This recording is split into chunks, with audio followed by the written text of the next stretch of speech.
Boop, boop, boop, boop, boop, boop. Satisfying. Hey everyone, we're on the last attack ability for the Arcanist in this Grim Dawn skill video, and that is Trozan's Sky Shards. So let's hop right into the text box. The mythical Trozan was said to be a natural, wild and unwilling to conform to the doctrines of the Imperial Arcanists. When the Imperials finally surrounded his mountaintop refuge, Trozan humbled them by using an unknown technique to bring down the very sky upon them. Drops 3 shards upon the target. So Trozan's Sky Shards is the Meteor ability for this game. When you cast it, you drop 3 meteors in a radius. The ability here it has energy cost, obviously, has a small cooldown. There's a target area, and the meteor radius is the size of each meteor. The target area is where the meteors can drop. And the meteors, I'll just cast them in town here, will drop in sort of random locations within the target radius.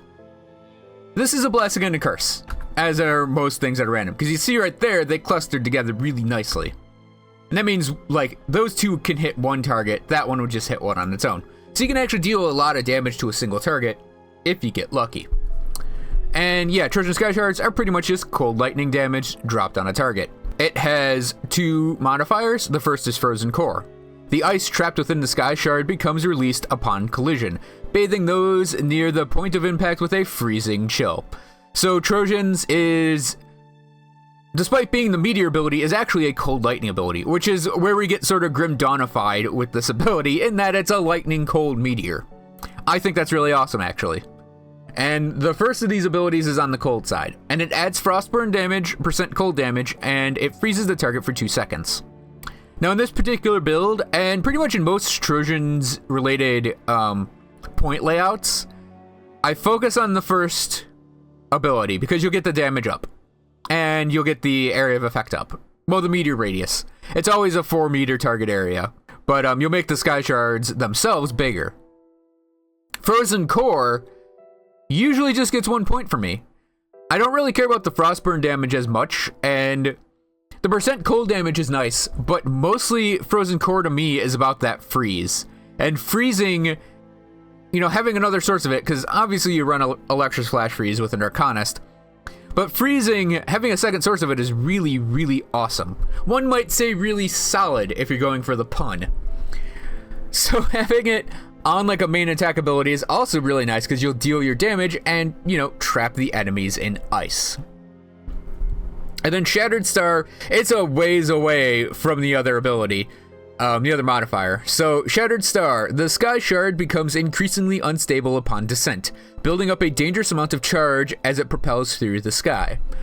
So this adds on a % to deal a massive amount of lightning damage. Some crit damage and some % lightning damage. So Shattered Star, each point will increase the chance and increase the amount of lightning damage that the Sky Shards will do with that % chance of lightning damage. Even though it's not always gonna hit with the big boom. When it hits with the big boom, it's a really satisfying big boom. This sort of turns the Sky Shards into almost like how Lightning Bolt worked in Diablo 2, or I should just say the lightning damages worked in Diablo 2, that were like 1 to a billion. This kind of adds on that element to the Sky Shards. It adds on that little bit of RNG to where when it goes in your favor, it really goes in your favor. Adding on the bonus crit damage is nice because whenever the thing crits, it will deal additional damage. Combining these two things together, getting the chance to roll extra lightning damage and having more crit, just makes the ability monstrous when it works. So, the ability being Cold Lightning opens up a couple different build combinations. But in the Arcanist class, there is the Star Pact ability, the Star Pact toggled passive, and this is pretty much made for Trozan Sky Shards. Not only does it give you % cold and lightning and % frostburn damage, it gives you that really, really awesome skill cooldown reduction. Because Trozan Sky Shards is on cooldown reduction, you want to stack that if it's a main ability. And by stacking that, you'll get more of them. It's that simple, and Star Pact will help you do that.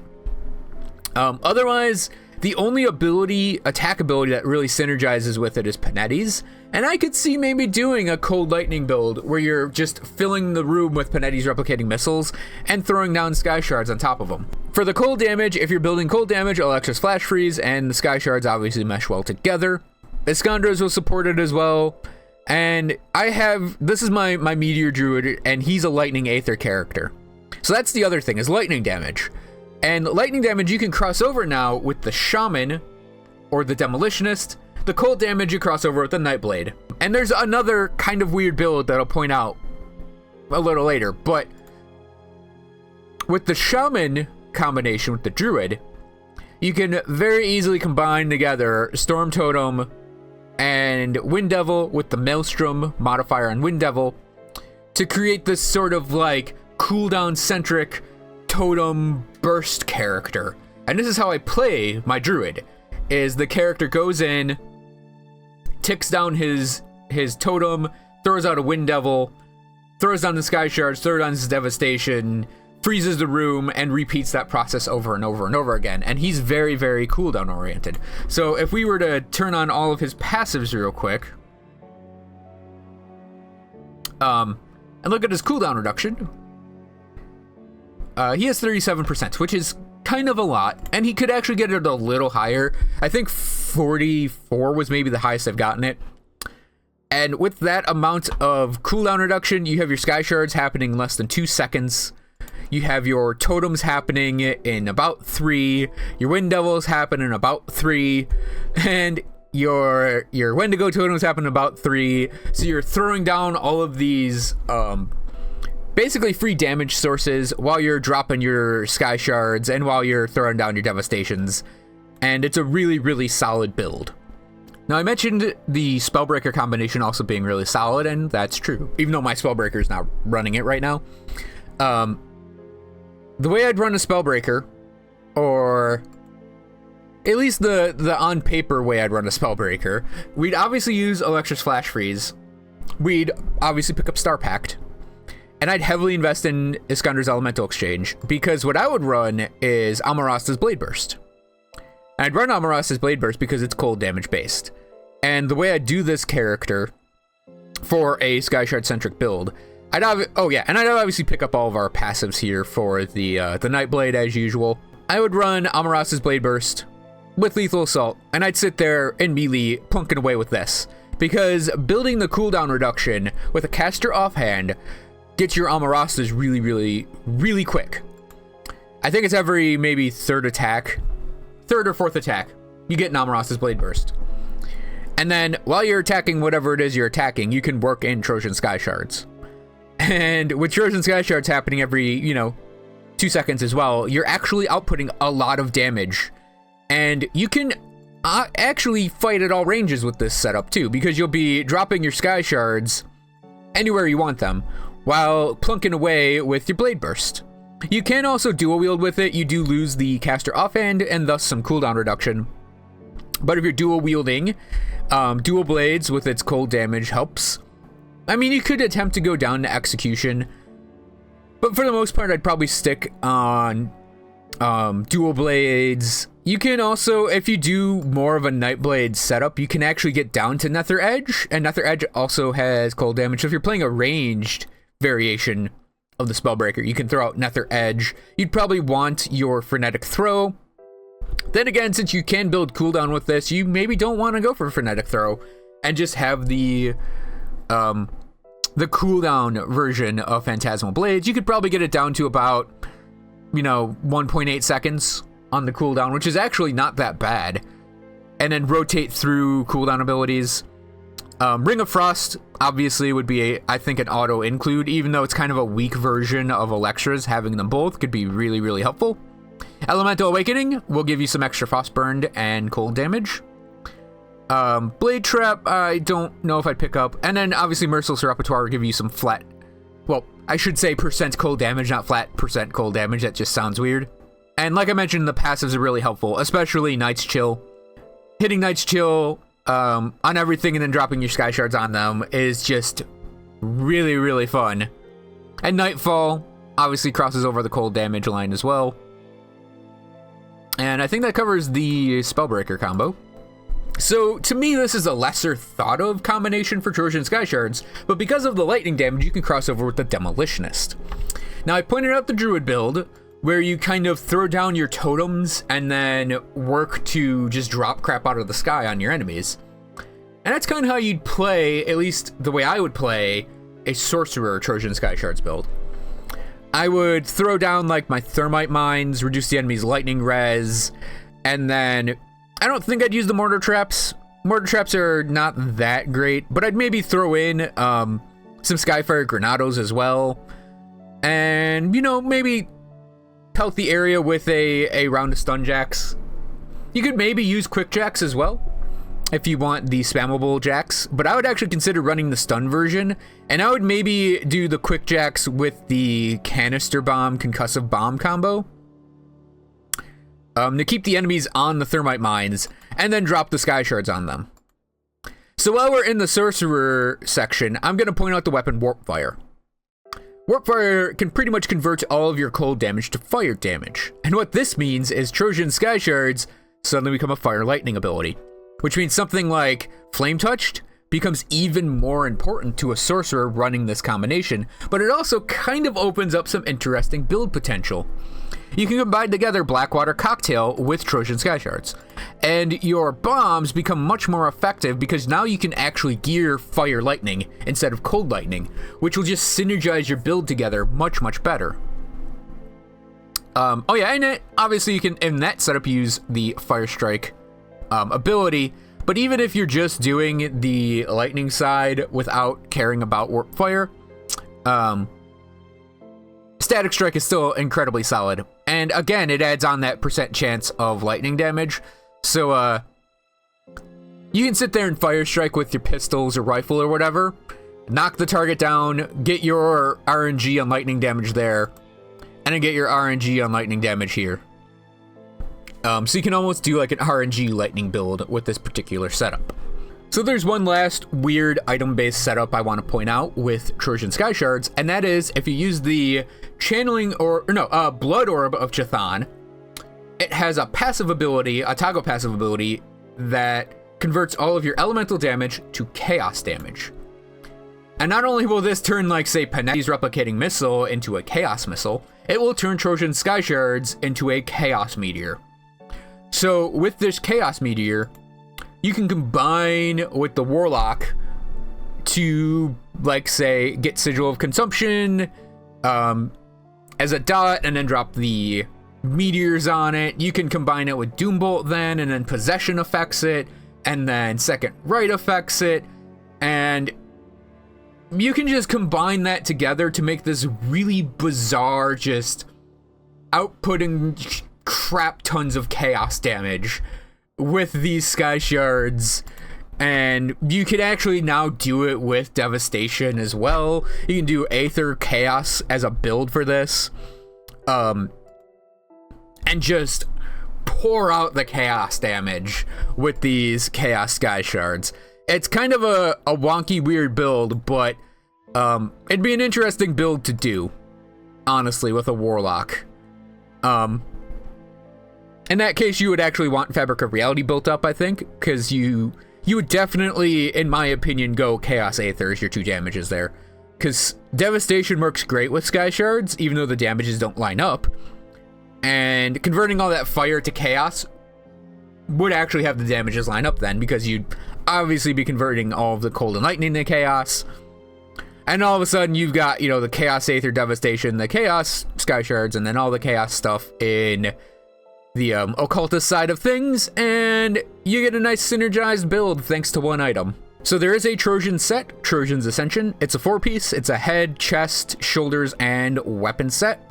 I don't actually have all 4 pieces to it. I have the chest and the weapon, but it is exactly what you would expect out of a Trojan's set. The only thing is it is a Druid-oriented set. Because as you can see on the chest piece here, it gives +2 to Frozen Core, +2 to Raging Tempest.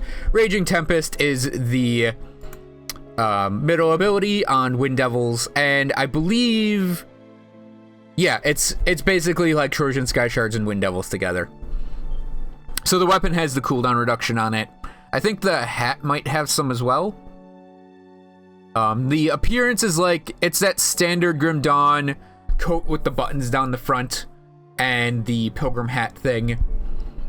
I kind of would have designed it as like a intellectual barbarian, because that's kind of what who Trozan was. But I mean, this works. And as you can see, the full set will give you some bonus cold lightning damage, defensive ability, freeze retaliation, so anything that attacks you will get frozen. And then you'll get a huge amount of pluses to the Sky Shard line and the Wind Devil line. Fallen Comet is a large Sky Shard, I think. I haven't actually equipped the full set, but because I don't have it. But yeah, the full set will give you free giant comets. I personally prefer gearing a Iskander set for the build, for all that defense, and then picking up something like Progenitor, just because Iskander's set is so solid. But yeah, if you want to make a very, very Trojan-centric character, you can pick up Trojan's Ascension. It's a good set all together, and because the caster slot is open, you can actually run it with that Blood Orb of Jathan thing I mentioned, and your Fallen Comet thing will actually be converted to Chaos as well. Okay, so Devotion with Trojan Sky Shards. The first damage synergy you'll notice is Tsunami. It takes the 1 Primordial to get into, and Tsunami sort of, you cast a wave out from your position forward. And I think that will still happen. Any foes that standing up in front of you? Yeah, you'll always cast it in front of you, even with your Sky Shards. It's not like you can cast it from the Sky Shard location, but that is your first damage synergizing Devotion ability. You can also combine, well, I should say it also combines well with Blizzard, both for, the damage is, cold damage, but also the effect of having crap raining from the skies synergizes well with Sky Shards. And if we attach it to Sky Shards, you'll see we have a 100% chance on crit. Actually, I think it's a 100% chance on crit regardless. I just happen to have it in Wind Devil. So you can also throw on Reckless Tempest for the lightning damage synergies. You can attach it, you can attach your Temporal Dilation to it as well. 68% chance on that. Because it's a cooldown ability, it will up the percent chance you can have the Devotion ability proc. I also would like Dryad's Blessing on it. I like putting that Cure ability on things that increase its proc rate. The other big thing is Whirlpool. You can attach your Whirlpools to the Sky Shards. Mostly though, and I think Elemental Storm works well with it. Yeah. You'd probably work in, I wouldn't work in Elemental Seeker. I'd find something spammable to put that on. If you're doing a lot of conversion to elemental damage, can't use it with Maul.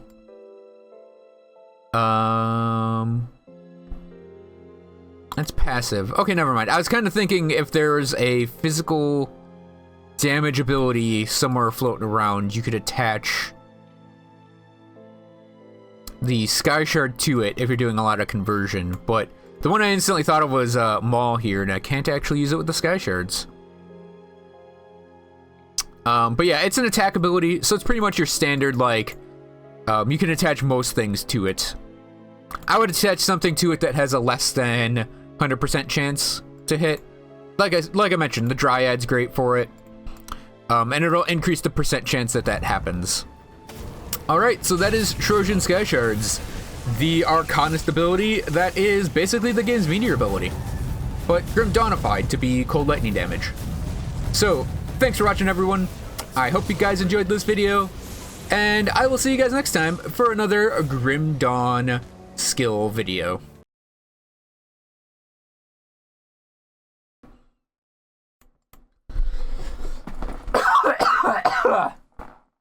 Oh, holy crap. I was saving up that cough that entire time.